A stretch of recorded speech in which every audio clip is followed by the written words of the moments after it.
Arguably the people's choice for best and fairest in the Moreton Bay Classic 2022 was Spinner. Setting sail first in the handicapped race, Spinner led the field for much of it. The smallest vessel in the racing fleet at 21 feet, Spinner is a 103-year-old Moreton Bay beauty that was held by her previous owner for some 82 years.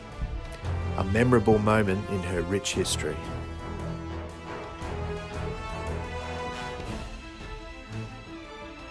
Subscribe to our digital magazine, Australia's Classic Boats, coming to classicboats.tv, a project by Game Rod Media.